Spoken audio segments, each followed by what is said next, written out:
Hi everyone. Just before we get into this podcast episode, I just want to say I hope you all had a good Christmas. And this is going to be the last episode of 2025. So I wish you all a good 2026 as well. Joining me for the last episode, I've got Duncan Lloyd of Maximo Park and his solo stuff. And he's a great guest to finish the year with. So let's introduce Duncan. Hi Duncan, how are you doing? Hi, Ethan. I'm good, thanks. Yeah, thanks for having me. Yeah, thank you for joining me. It's great to speak to you. How's 2025 been for you then?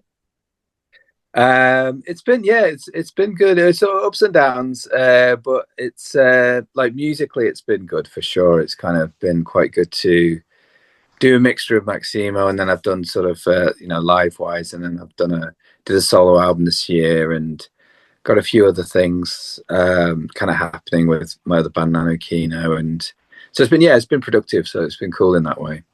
Well, yeah, you released your sixth solo album as well, Unwound. How did that album come about?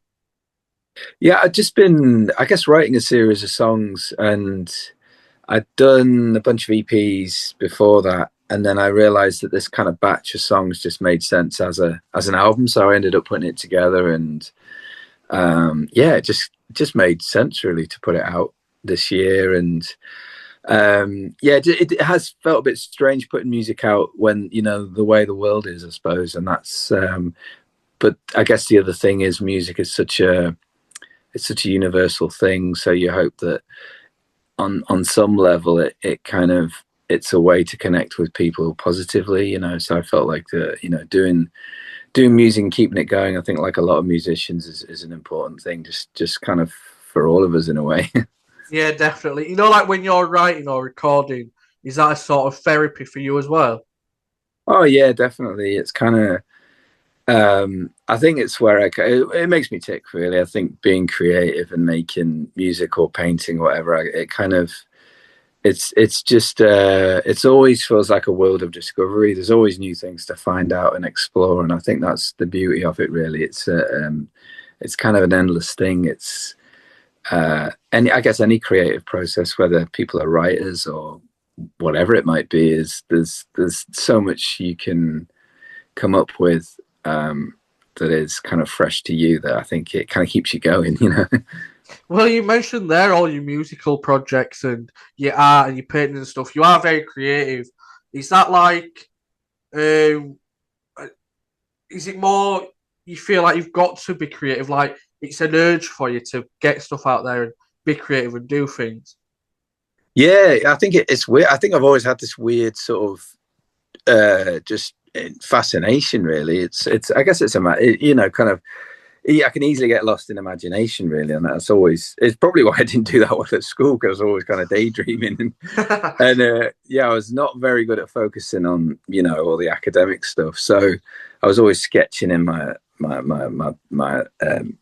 the book I was meant to be doing work in or whatever. So yeah, it's weird. It's always kind of been with me in a way, and there's been this fascination, even when I couldn't really play anything, or I just was, I'd hum melodies, or I would try and draw things. But it was, yeah, there's always this kind of sort of drive or push to sort of explore and discover new things, and creatively, and try things out. So yeah, it's been a constant you know rather than it being something that I feel like maybe I don't see it as a job or anything like that. I definitely see it as something that is just part of, I guess, my makeup, I guess, in a way. Do you think you express yourself best through music or through painting? Well, it depends really. It's kind of sometimes when music, I feel like I need just a break, and to not sort of listen certainly to my own stuff, because you can bore yourself. I kind of painting's very different because of that visual element, because of that kind of it's a strangely different kind of process. I mean, there are parallels, but it's I think as well, because I don't allow myself to kind of be set on one idea necessarily with painting.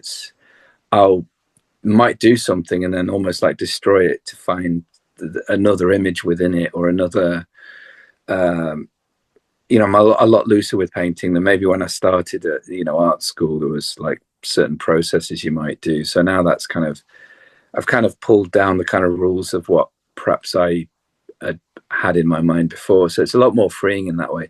And music music can be a lot more like of a shared thing, if you play in a band, or you're collaborating a lot more, and you're aware of or you might record at home and send it to a pal to listen to and say, what do you think of this type thing? And I mean, there's a lot of solitude in writing as well, writing music. But yeah, perhaps it's it just, for me, it just sort of depends where my head's at, if I'm honest, But it's amazing just to have the two of them there. And I think it's like it's a bit like if I have pals who just like taking photographs of things, and just that moment to sort of get lost in a creative moment where you can focus in on something, or you see something that catches your eye. That even that in itself has like a real value for just to sort of open up that part of your brain, just to go, I can actually think of something that is not more structured or more sort of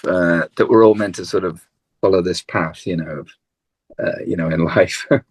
Well, you mentioned there, like, you went to art college, learning art, obviously, but you've got a process of how to do things, and then later on, you do it your own way. Mm-hmm. You're a self-taught musician, so is that better for you than learn, like, what I'm trying to say is it better to be self-taught than be learned something so that you can do it your way?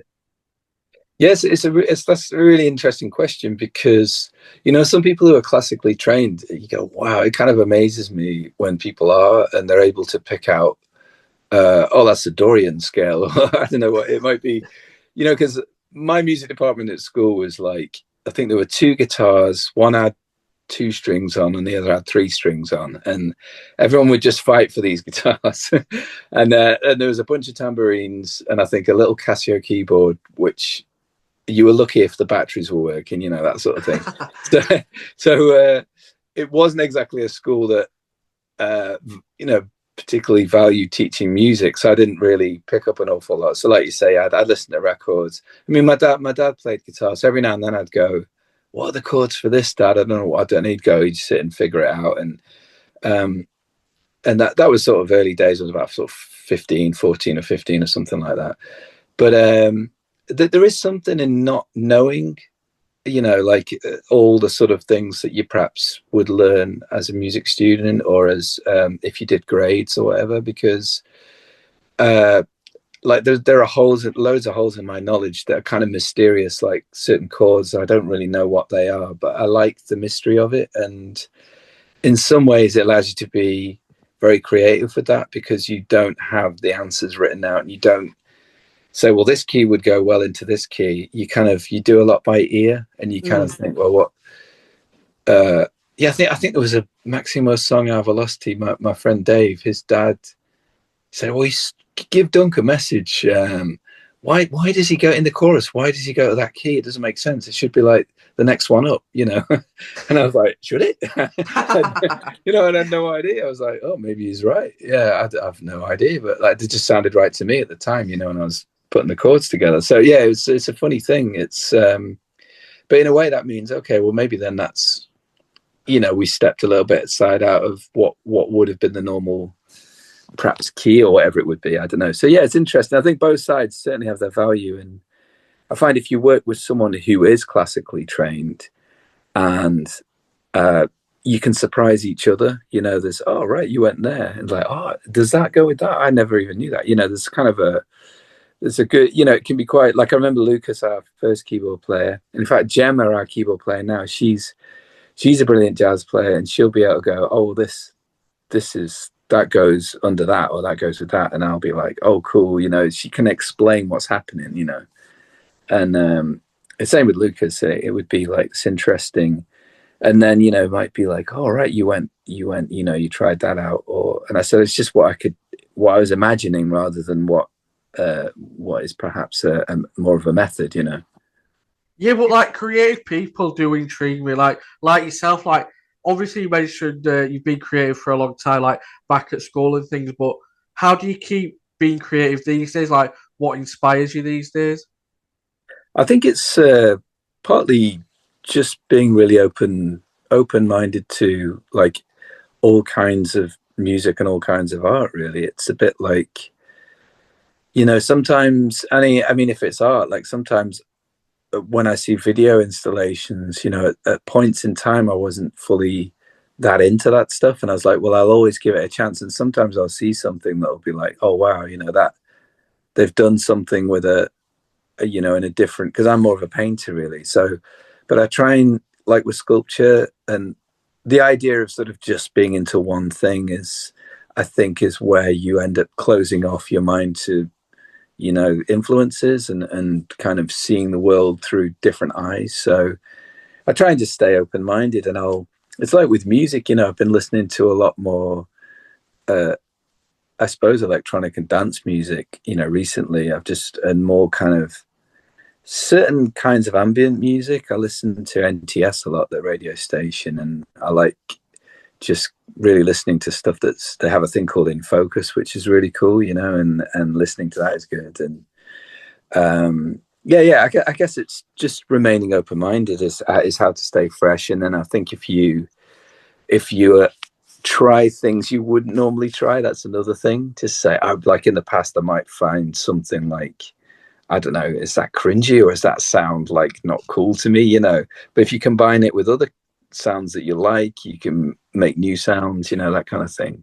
Yeah, definitely. And like going back to the Unwound album, it's a mix of genres. So are they genres that you listen to regularly, or were you listening to them at the time? Like, how did that come about?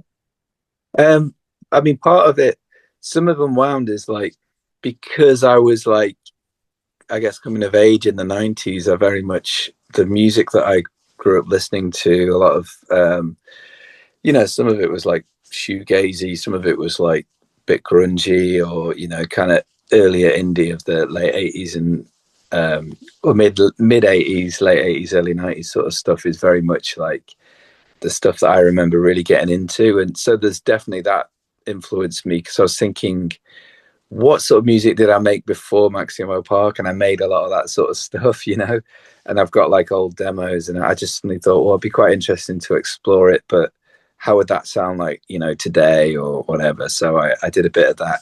And then there's more acoustic songs where I've always written on the acoustic guitar, a lot sort of quieter songs, and I wanted to bring them onto Unwound. Like the last song is just a demo from my phone really, but it has a certain kind of quality to it, or almost like a, yeah, it has an emotion to it that I probably wouldn't have got if I'd done it anywhere else other than just in that moment on the phone, you know. So there is that kind of mixing those quieter acoustic songs with these more full-blown kind of I guess shoegazy rock songs, and then there's definitely a few electronic beats on there as well. So yeah, it's just kind of being playful with it, I guess. I was interested in it being, you know, having a lot of color, you know. Well, you mentioned there, the early demos even before Maximo Park. You took inspiration from them, but is there any songs on the album that's from back then, or is it just you took inspiration from it? I'm trying to think. Actually, there's actually more recently. One of the most recent thing. I'm going to put something out in January. Set a few songs, and there's a couple of songs. Weirdly, when we were going back in looking at all the sort of early demos of a certain trigger we did a reissue this year, I found like tapes of songs that I'd done on acoustic guitar that were kind of these really quite sad little songs alongside these very high energy, you know, kind of punky songs. So I realized like at that time I wasn't writing all these everything wasn't all kind of, you know, punky and upbeat. I had these very reflective songs, and I kind of, yeah, I'd forgotten all that I'd done that. I couldn't even remember some of them. And there's one of them that I've kind of brought back to life, which I'll release. But from Unwound, I think most of the songs are new, or within the last 2 or 3 years. So it's more a case of just who you know, who perhaps was I before the band, and what sound would I have made if I started again. That was an interesting concept to me, just, you know, that idea.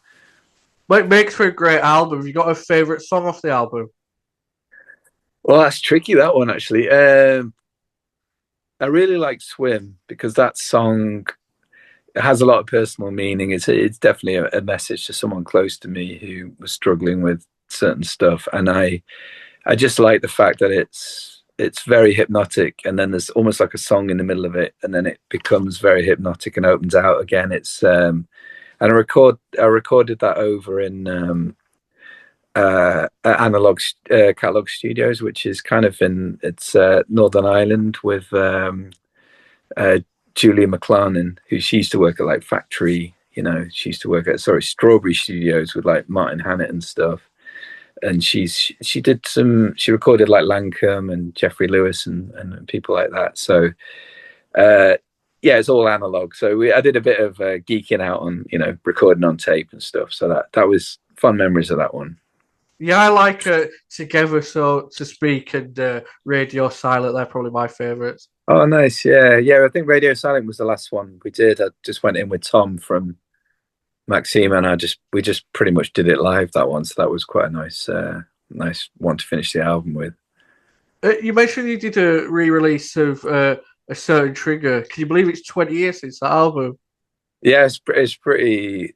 I don't know. Time has flown. You know, it's pretty mad. But yeah, it's strange. It's only felt like 10 years. You know, like when we did the 10-year thing, and so now, you know, we almost like the band were like, should we do anything? And it was everyone else going, you should do something. You know, it's like okay.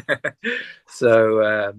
And obviously, a lot more sort of people are celebrating their 20 years or whatever it is. You know, some people are doing 30 years or whatever. So, yeah, it's a strange thing, but it's been kind of nice to look back. But I also keep it at arm's length a bit. I try not to kind of let the past become like, you know, something that's too. What's the word, like overwhelming. It was a period of time, and it was, you know, we had a great time. I mean, you know, we were it definitely felt like there was part of a movement of bands and music at that time that was kind of had a certain thing about it that you know, I think captured people's imaginations at the time, which was good. Are you looking forward to taking it on tour next year? Yeah, no, it'd be good to see the band again, and I think we've not done much since maybe summer. So, you know, we do have fun as the five of us hanging out, and it's become kind of we're quite a little unit, so that should be fun. And I think as well, I think there's an anticipation amongst fans of the band, you know, to see us do a lot of the early stuff. And, you know, there's songs we haven't played in years, like a couple of B-sides we're going to do. And we used to play them live all the time, you know, and they were kind of fan favorites. So we're doing a few things like that as well to celebrate. Yeah, nice one. Like, what were the early Maximo Park gigs like back in the day? Like, can you remember your first gig? Yeah, so when Paul joined, we just decided to get really, really kind of tight as a band before we did any shows. So we were quite a tight little unit with four of us. But then when we kind of wrote songs like Graffiti and Going Missing and Apply Some Pressure, they were we realized, you know, we had a really good batch. And then I think The Coast Was Always Changing was another one. And we waited till we had about 6 or 7 songs and did them really, really well and rehearsed every week. And we booked I think we played the Black Swan, the Arts Centre in Newcastle, and we played that first. And quite a lot of our friends came to that, and I think they were like, oh right, you know, they've been rehearsing or whatever, or been writing. And then we did a show at Red's Bar, which is in Northumbria University, and it was a night called Bulletproof. So you'd have like music on and like DJing, and then it stops about 11 or 12, and then the band plays for like half an hour, and then the DJs come back on. So you already kind of have a crowd already there. And that was, we realized that just the reaction we got from them was like, you know, this is really cool. So that was the first, probably our second gig was the most, we realized that people were really excited by what we were doing. So that was kind of, and we kind of knew in our hearts that we'd been in bands before, that this one kind of had the right balance of what you kind of needed, really, just to, I mean, you can never tell if it'll go further than, you know, Newcastle, but Yeah. but when it did, it was like, oh wow, you know, that's cool. You mentioned graffiti there. Didn't you have graffiti in a few other songs, like even before you started the band?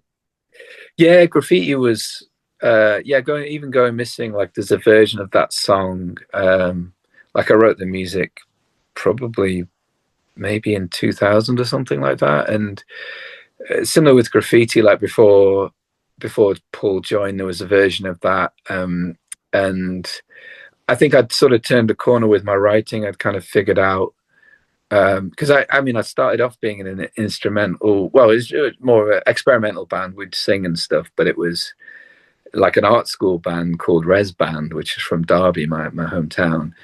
And we still meet up now and make stuff up. It's probably the longest band I've ever been in, but we were never that bothered about doing gigs. It was more like just mates hanging out and playing music together, you know.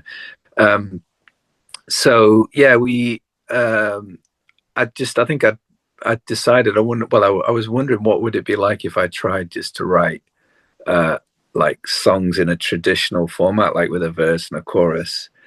And I'd done that quite a lot on my own, just on a little 4-track. I knew that I was interested in that as well as just kind of jamming. And so yeah, I think I turned a corner definitely when I was sort of writing songs like Going Missing and Graffiti, because I thought, oh yeah, I can put together like a full arrangement and write a melody. And it started really coming together around, towards the end of the 90s, early noughties. I was kind of figuring all that out, how to do it, and writing bass lines with melodies in them. And I think that just comes from like jamming and playing a lot with other people. I think that was a big, being in Res Band was like, it just gave me a lot of freedom to kind of figure out how you do all that and how you play music with other people and make stuff up on the spot. And, you know, so that definitely helped. So like, with the writing graffiti, for example, did it change once you brought it to the band, or did it sound how you imagined when you wrote it? Pretty much sound as I imagined, because I'd got a little I had a 4-track, then I broke, and then Archer's, bless him, he kind of he was like learning to be a medical student, and he had some like loans or whatever, and he lent me a bit of money to buy like an 8-track and like a little Korg 8-track thing. And on that you had like really cool like lo-fi guitar settings and stuff, so I could just, you know, and then I would record Tom's drums with I just had a couple of microphones, and we did it in a little room, and so it was very lo-fi and kind of rough and ready sounding already, but it was more or less the same, the way it ended up sounding on the album. The album's probably a bit cleaner than the original demo, you know. It's sort of really so, and then when Paul joined, I remember giving the demo of it, and I said, look, if you want to add any lyrics or whatever, just feel free. And, you know, so he could feel like part of the band and part of the songs that I'd given him. And I said, you know, just I just kind of wanted him to feel like, you know, because I didn't know him that well when he first joined. He was Tom's friend, you know, so I was writing a lot of the music, so I was just sort of, you know, if he joined, you could just feel part of it and sing whatever comes natural, you know. So that was cool. It was like a real collaboration, and he came up with some lines for Graffiti, and, you know, like Going Missing, he like rewrote most of it, I think. I mean, there's like the forget it bit that I think he kept, and you know, it's sort of funny. We just it was very free, really. We kind of kept it very free, and it was good in that way. It was kind of you know, and obviously like Archers was writing, he wrote Limassol, and Lucas as well was writing music. So knowing that all of us had these musical ideas and we're all inspiring each other was just, it really made that first album quite special, because it's probably one of the most collaborative, because all of us have songs on there.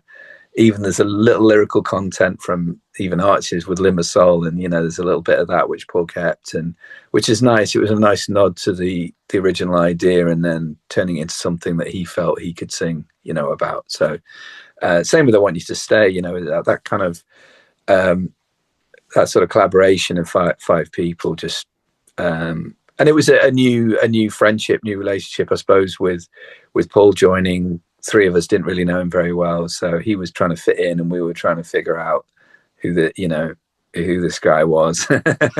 So but it was we knew he was Tom's pal, so it was like, okay, that's cool. And went to see his band before he joined, and he looked a bit different from the regular kind of indie kids. He was like in a secondhand suit, and he kind of had a little kind of tie or whatever, and he dressed kind of a bit kind of funky, So we thought that's cool, because I think there was a lot of people trying to be a bit like 90s kind of indie sort of look, and we thought, well, we could do with like not kind of referencing that, really, to do something fresh. I think we just wanted to do our own thing, really. I think that, like what you said, they're doing your own thing and keeping it fresh is why he's still relevant today. Because there was a lot of bands from that time that have, like, nobody remembers now, but like yourselves and a few other bands, they are remembered. And I think it is, like you say, keeping it fresh in it. Yeah, it's right. It's like, I think that's the key with if you've got you sort of rebel a bit from what went before as well. If you rebel a bit and you can sort of find your right, say, we don't want to sound like that, or. So I remember in the end of the 90s, there was a lot of kind of big ballads, big acoustic ballady sort of indie. And then there was a lot of chart pop sort of stuff. I suppose it's a bit like that now, and you get like bands like Geese coming out, and loads of people are really, really excited by seeing, a band again play, and a band being inventive. And I think that's kind of, it happens in cycles, I guess. But yeah, it was important to us to be, to be our own sort of thing rather than emulating something else. What was it like recording the album? It was cool. It was where did we go? We went to East Coast Studios in London, which I think is still there. And when we went in, there was a band called I don't know if you remember the Noisettes. There was a band called the Noisettes from London. I think we're just finishing their album. And we started to work with Paul Epworth, who'd just done, I think he'd just finished recording Block Party's album. So it'd not come out yet, but he was telling us about Block Party, and it was pretty exciting. And he'd worked with friends of ours, the Futureheads. So it was kind of recommended through them. And yeah, he just kind of got us straight away. And he just had loads of cool, like, I guess, before playlists, it would just be a CD of a load of songs, and he was like, listen to this. And we would listen to lots of stuff he was listening to, and we would share music we were listening to, and we were like, let's kind of figure out like a palette of kind of sounds to reference a little bit. And it was exciting. It was really exciting, because it was the first time we'd been in a proper studio with an amazing desk, and and an engineer. Like Al O'Connell was the engineer, like brilliant engineer, and him and Paul Epworth were really sort of for us at that time, they were a great sort of team. So to work with the two of them, but yeah, it was very surreal. But it was like, we're actually doing it, and we didn't know whether it would just be the first and last record. We thought, well, we might not get to do this again, so we just wanted to make it the best we could make it, But I remember, like, we were getting, journalists would pop in from the NME or like from Germany or somewhere, and we'd be like, whoa, this is surreal, like people coming to see us. I think because we were in London, it made it a lot easier for the press to kind of they'd heard our early singles, so there was sort of a bit of interest there.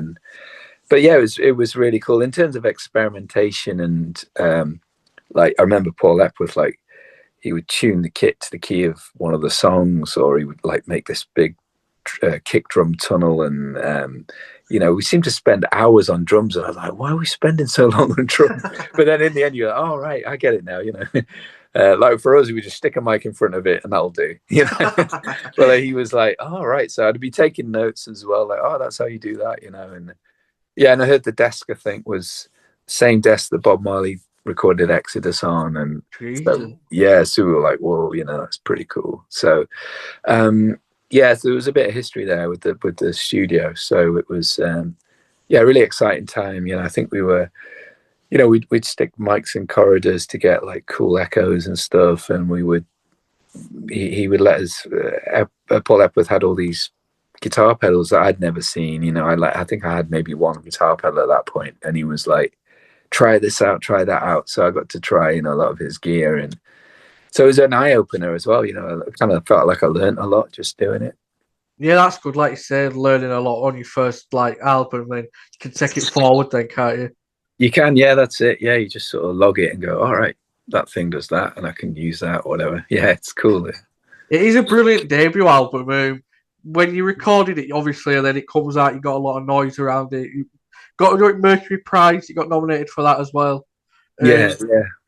At that point, do you feel like you've made it, kind of thing? Yeah, I mean, I think, yeah, it was super exciting. It happened. We had been a band for a little while before Paul, and then when he joined, it felt like we'd kind of quietly been working away at being a band, and we were just excited and interested by songwriting and how you can connect on that level. And at that point in time, being a band, suddenly, also these bands from America came over, like the Strokes and the White Stripes, and I guess bands like that, the Yeah Yeah Yeahs, and it was like, oh, it's suddenly cool again to be in a band, and that certainly helped, because it was like, okay, what are our own bands doing, in the UK, and that kind of, it kind of helped ignite the kind of passion to see live bands again. And I mean, I don't think that had really gone away, but I think that it was definitely there was a lot of excitement around it. So yeah, sorry, I forgot the question. just banging on about it. No, I was just saying, did you feel like you've made it at that point? Oh yeah, yeah. And I think the Mercury was like, that was just a very nice surprise for us, because I think that's very much like it felt like because we knew like people like PJ Harvey, or I don't know, Ronnie Size, and like the drum and bass, like people that we'd heard of, real musical kind of interesting kind of genres and stuff were kind of being recognized, and to be recognized amongst people like Anthony and the Johnsons, as they were called at the time, I think won it. And I think that was like, wow. And I remember the performance of some of those songs was like, it was incredible, and we were just part of that group of musicians at that time. Well, you were living at home in Derby, then you went to Newcastle Uni, then you came back home, and then went back to start the band. So, did you always give it like a plan of, if it don't work in the next however many years, I'll come back? Or what is that like, leaving home to start this band? Well, I kind of, yeah, I think I was when I was in Derby, it was a little bit, it was a bit dead end really, because I was a sort of, I'd gone back to doing, like, I was pot washing, and I was like a waiter for a while, and I did a lot of different jobs. Like I was car valeting, and I used to have to clean the kerosene off new cars. I used to have this kerosene spray, like de-waxing cars and that. And so, I'd done work in call centers. And then it was actually Tom who I'd sent him graffiti, and he rang me and he said, you got to come back up and let's give this a shot. So my thought, I just had a good feeling about it, because he had a spare room that was rent free for like 2 months. And he was like, just come up here, sign on.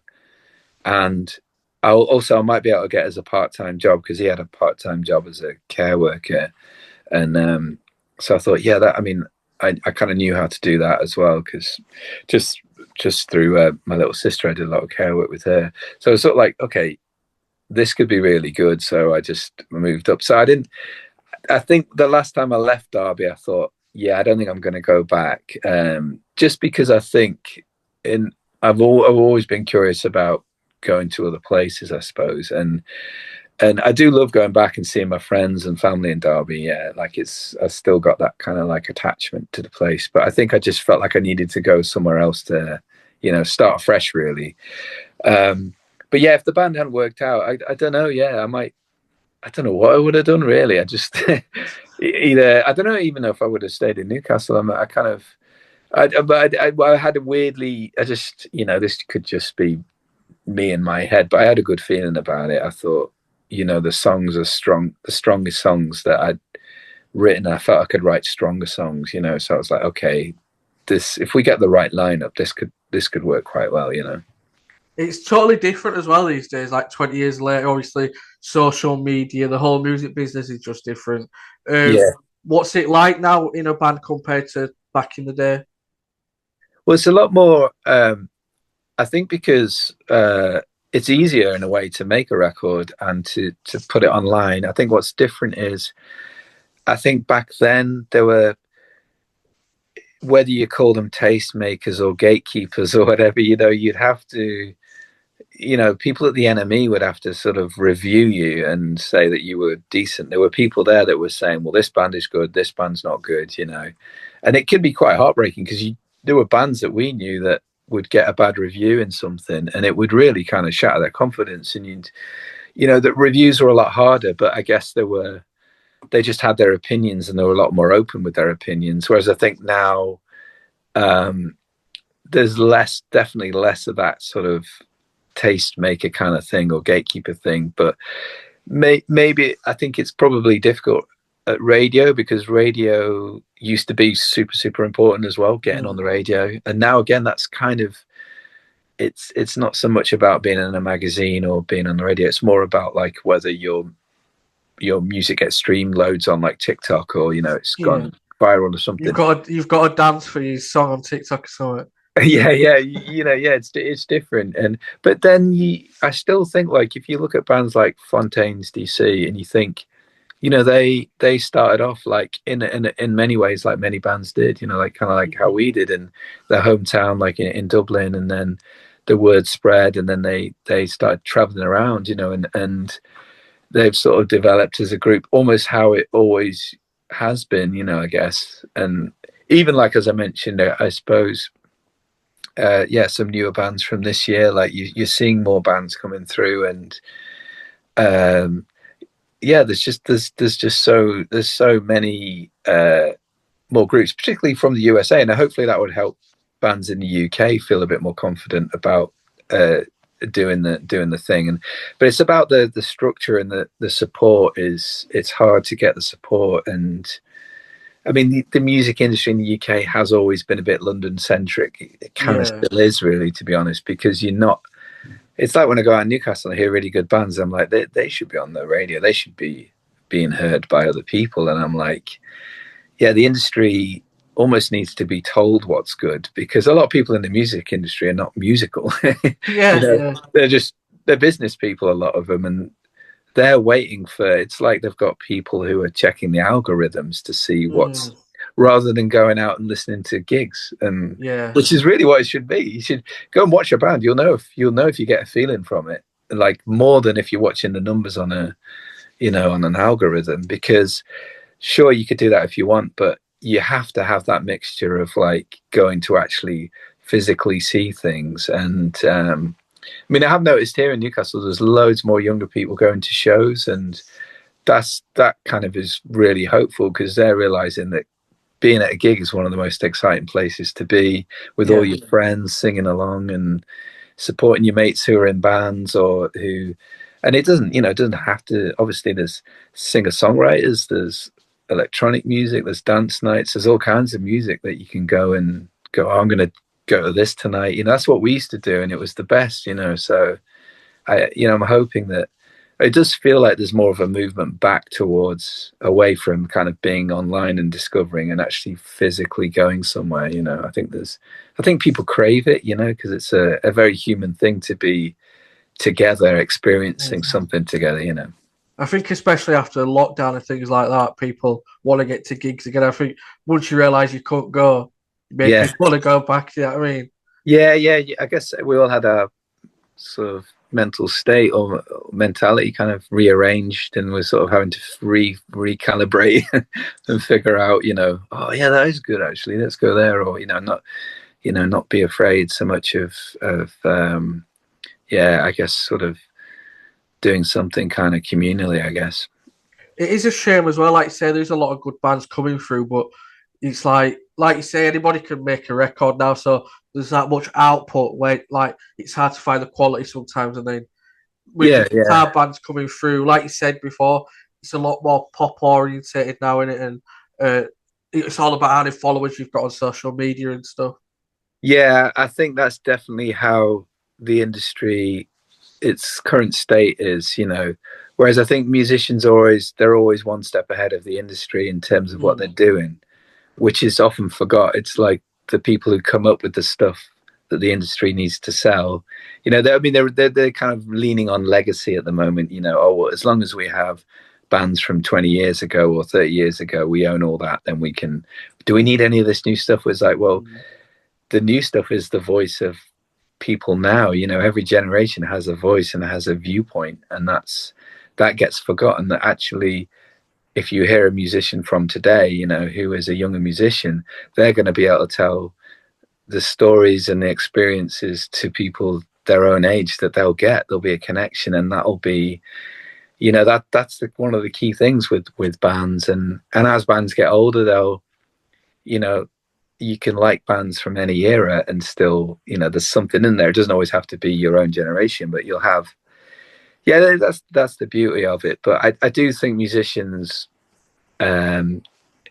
it's the industry is, yeah, to be ignorant of the fact that musicians will always be that one step ahead is to work with them on a kind of more of a, just on an equal level, rather than just trying to milk it dry until, you know, which, you know, creative people are, you know, the very reason they're creative is they're thinking a little bit differently, or a little bit, how can you know, to sort of ignore that.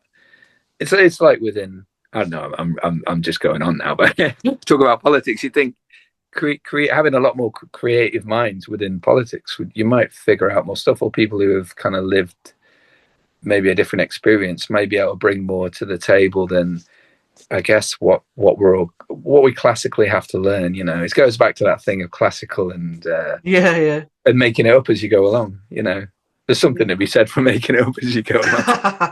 You get it wrong a lot of the time, but when you get it right, it's like, all right, that's cool. You know, it's good. It's progress. Obviously, like when you were starting out, like you mentioned, you had the 90s, all that like Britpop, and it was like not even just Britpop, but an exciting time in the 90s, where like grunge and everything. And then I know that was more American, but it came over, didn't it? And then you've got the early 2000s where it sort of died down, and then you come back and you're part of this scene, in the indie scene. When did you sort of realize like the end of this period where social media and like putting music online was more important? Could you remember a time? Yeah, it was definitely, there's definitely a gradual kind of change. It was sort of like, yeah, it felt like towards the end of just before the 2010, I guess, towards the end, like maybe 2009, it became more and more like everything was moving online, you know, and it was moving pretty quickly. But I mean, before that, yeah, obviously, like when we started, there were still things like Napster and, you know, and stuff like that. So, you know, it was exciting because it's like MP3s and everything, and like being able to get hold of any record from anywhere was like, whoa, you know. And but then you realize, oh yeah, I'm not sure how good this is for musicians, but then I think the gradual change was kind of over that period, late 2000s, 2010. It was building up to that, and then it sort of felt like, yeah, there were a lot of bands that I suppose like maybe I'm trying to think of sort of, so quite a lot of American groups were still doing it in that traditional way of really vinyl orientated and DIY and stuff. But then you really did feel like things were moving more towards streaming after that. And then it was through the 2010s onwards, it was really has become, you know, very much the world of discovery is through social media or through TikTok or Spotify or whatever, you know. How do you? I know you mentioned you got gigs, but do you also use social media to find new bands? Like you mentioned, you were listening to different genres before. Would you discover that through social media then? Sometimes, yeah. I mean, I have not been on social media that much myself. Like the only one I've really used that much is probably Instagram. You know, But I think a lot more, they say Instagram's like the musician or the artist's social media because because it's more visual. But I have through that, every now and then I'll be like, oh, what's that? And I will, and through listening to, stuff like on like radio, like NTS or whatever, or I'll, and again through word of mouth, and also through watching gigs. But social media, I think probably Instagram. Like not so much. I'm not really on much else, because I also find like being on there, it kind of just sucks up all your time, and your soul feels like it's being like semi removed. So it's like, oh, I'll have that back, thanks, and I'll go and create something. So I'm trying to. Last year I limited it way more than I had before. I think it's, and also I get a bit bored of it. I just get a bit bored of the same stuff. Yeah. But every now and then you'll hear a song, or you like somebody will post a song with something that they taken a photo of, and you're like, oh, what's that song? And that's quite good. I like that. Do you actually like lose like what's the word? Creativity then going through social media, like when you don't realize how long you've been on it, and then you've lost your spark, kind of thing. I think it's more like the time. It kind of eats up your time, doesn't it? And you go, oh, I could have been doing this, or I could have been, and sometimes if I'm writing and I'm just at maybe a loose end or a point where I'm like, well, I finished that and I need to figure out this next bit, and I'll just start scrolling. and then I'm like, oh, right. Oh, yeah, I kind of lost it, So, it can actually be. But then there are times maybe when you'll see something that then sparks something in you that then you go and write something, So it's not. I don't want to say it's completely negative. I think that there are positive sides to it.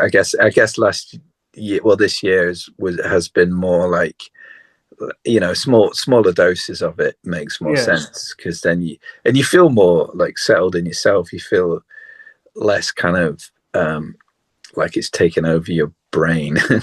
No, but that must be a thing for like kids now, especially like when you were starting, you'll have had the guitar, like you said, and no social media, or like, I know there were game consoles, obviously, but like to take up all your time, like it's so accessible now just to go on your phone rather than maybe pick up a guitar. That's probably, I know these bands coming through, but I wonder what that will be like for the future. Yeah, it's true. I think just sort of coming home and thinking about, oh, I get to play the guitar, like after I'm in college or whatever, I'd just be like, I can't wait to get home and play the guitar, because there wasn't anything else to do really, apart from listening to like tapes or CDs or whatever. And you'd wait to go out on the weekend, you'd save up your money or do whatever job you were doing. And that was the kind of, they were the kind of moments you would look forward to, So having the constant entertainment, I think is tough. I think younger people, and just I think outside influences probably about confidence about the way they look, and about I don't know how they sound, or everything is it can, like it, social media now is, you can kind of gain confidence in some ways but then lose confidence about yourself in others. It's very sort of judgmental. There's this sort of weird, people set these standards for each other, which is kind of like the human race has been doing that a long time, like with hierarchy and stuff. But I think it's another level for younger people to have to deal with, which is a little bit like, it's when your mind is so it's like a sponge. When you're younger, it's like when you hear bands and stuff, all the music you hear when you're a teenager, it kind of stays with you, and there's a magical notion about when you're sort of come of age, and those certain groups, you go, oh, I was listening to this band, and you'd still go back now and you go, it gives me the memory of when I was growing up, and going out with my friends. So it's the same with when they're taking in all this information, and for kids that are kind of savvy and can kind of go, that's not good for me, I'm going to leave that, that's really good. But there are kids who are going to kind of take in stuff that they really don't necessarily need, So I guess it's such a difficult balance, really. But I don't know, Like with a lot of music being online now, say you were going to sit down now and write a Maximo Park album, or a solo album, for example. Yeah. Would you approach it as writing an album, or would you write songs that? Would you just write songs that don't, like, you can listen to on their own? Like, because obviously nowadays you don't buy a CD anymore, do you? Just listen to it on Spotify and flick through. Yeah. I think the funny thing was, I know with Maximo, we always weirdly kind of write the songs almost as individual. Each song has to just be good in its own right, you know. And then, like on the last album, we had more songs than we needed, and then it was just figuring out which ones work best together, you know, Yeah. for that album. But each song would be not like a single necessarily, but it would have a quality that we all like felt, oh, this is strong, you know. And there are songs that are more like, I don't know, thoughtful or quieter songs. Like on the last album, we wanted to include some of the stuff that maybe we wouldn't have included on older albums, you know. So, but I know what you mean. There's this kind of throwaway, a little bit of a throwaway thing where it's everything has to be hooky straight away and catch your ear straight away.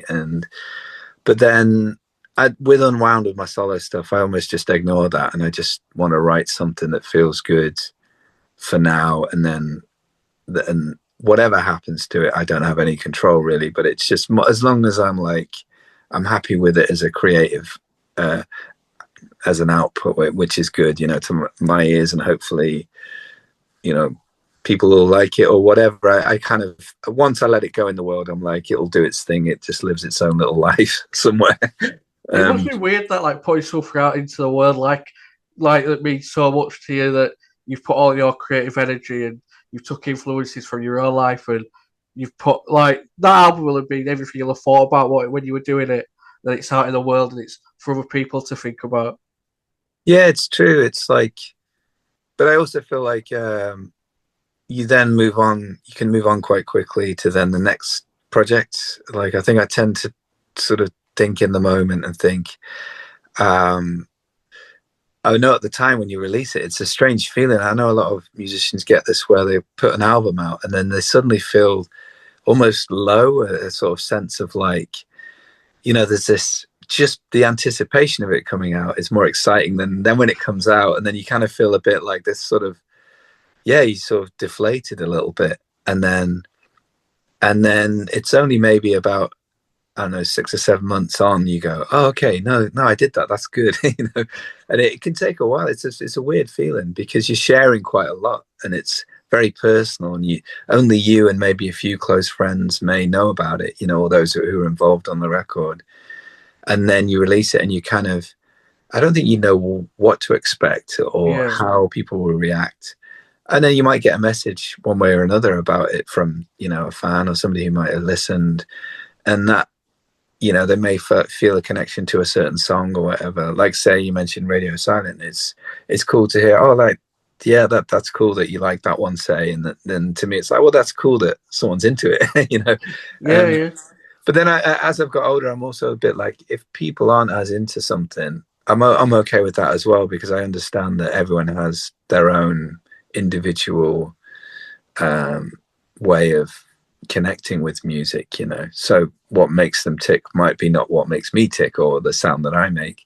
But then some people might go, yeah, okay, yeah, I like that. I like what you've done there, you know. So I'm a lot more maybe zen about it than when I was younger. I used to care a lot more, I suppose. Whereas now I just care about trying to make something good with the music and experiment more than I maybe have done. And, you know, hopefully somebody digs it, but either way is fine.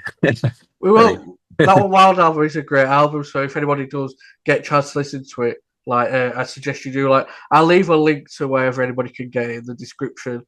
Oh, thanks. Cheers. Yeah, that's great. But I just wanted to ask, like, you mentioned over the 20 years, another thing that's changed is the music press. What was the music press like with the band back in the day? I was kind of mixed. It was very up and down. You had the enemy we were almost like, not afraid, but we're quite wary, because on one hand, they could be just really great and supportive.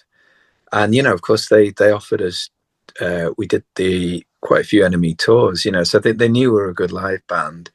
And then sometimes, you know, you might get one journalist who's a fan do a review, and then one journalist who's clearly not a fan do a review. And so, you know, they could be quite cruel to musicians, you know. Again, they would, you know, talk about the way that the band looks or the band's looks, or you know, say something crushing about the music. And then on the other hand, they could say something, you know, like, oh, that's, you know, like, that's a really good review or whatever. So you would, you know, each week, if they were writing about you, you'd be like, oh, what have they said? You know, is it good or bad? Because you know that people would used to read, loads of people would read the enemy, and it formed their opinions of you. But, you know, I do remember reading it in the 90s, and I, you know, sometimes I wouldn't listen to a band because of a review that they had done, you know, but then later on I'd go, actually, that band was all right, you know. So you have to take it with a pinch of salt. But we were, you know, we were in our 20s, so we were quite, you know, there was a self-conscious element there when they said anything that was not to what we thought. Oh, they've not read us right there, or or they've misquoted us, you know. I remember there'd be some misquotes, like, we never said that, you know.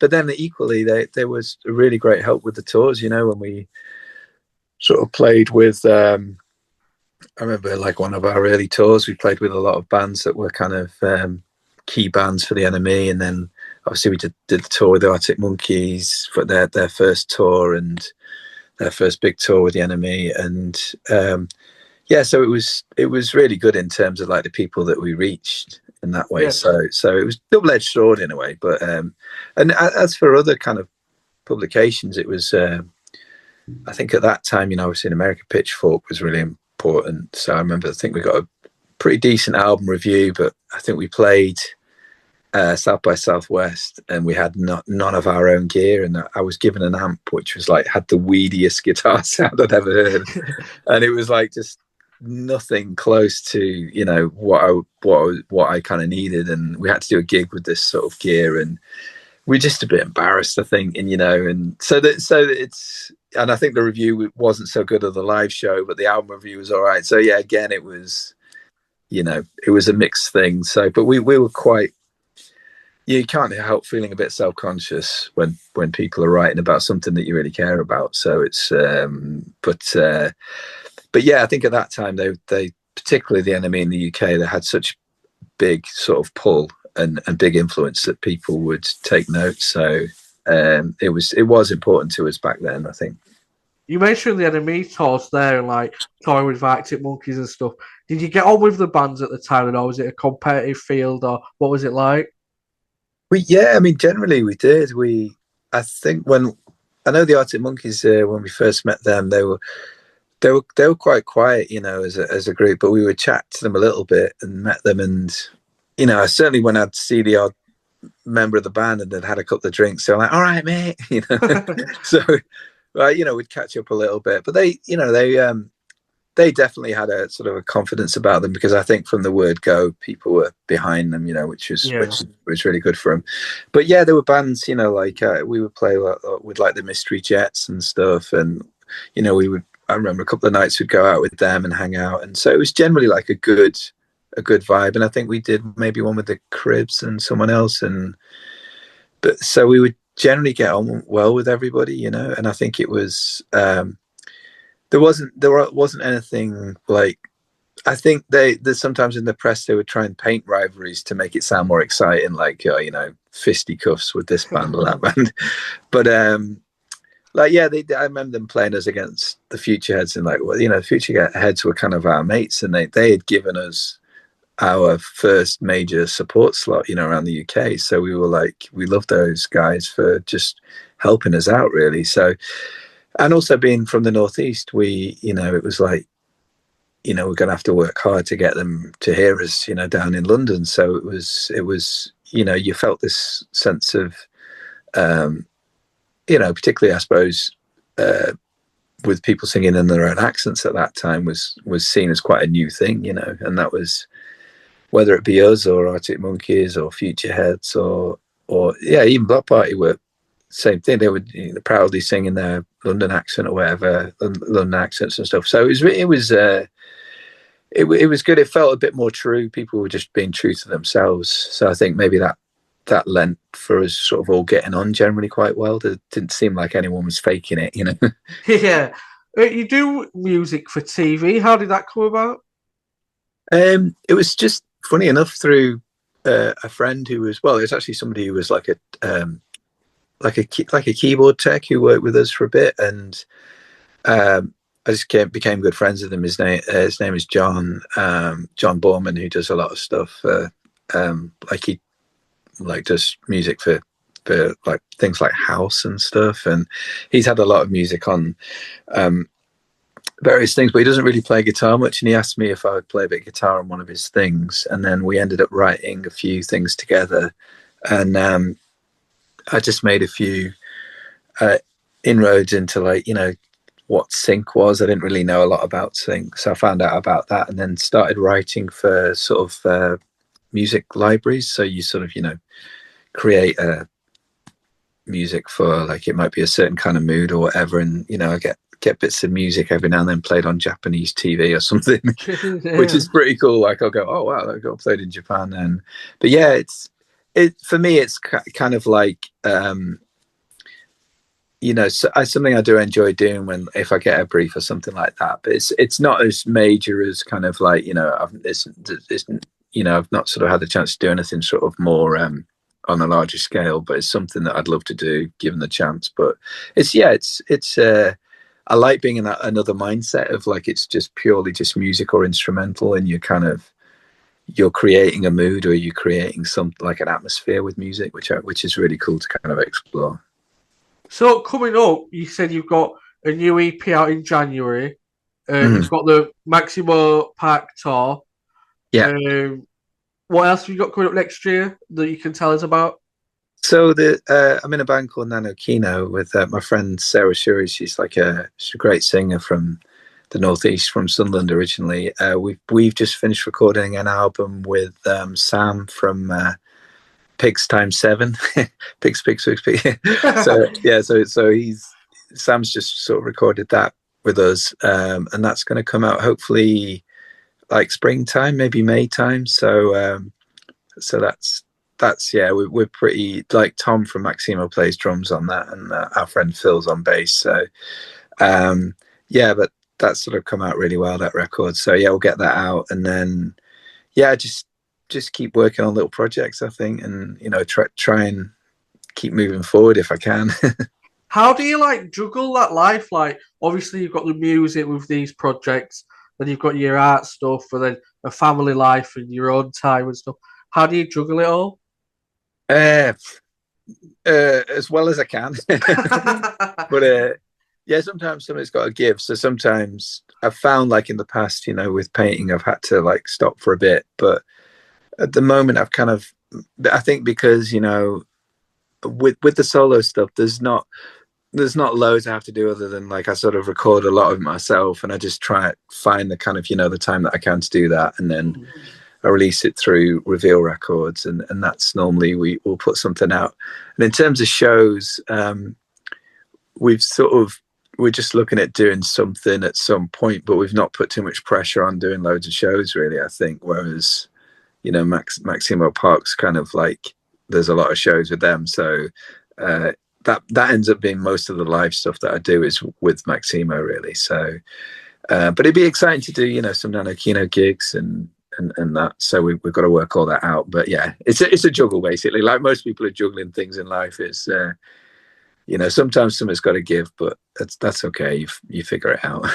Yeah. Well, Duncan, thank you so much for joining me. It's been great to speak to you, to hear all about the project and your journey in music, everything. And yeah, thank you so much.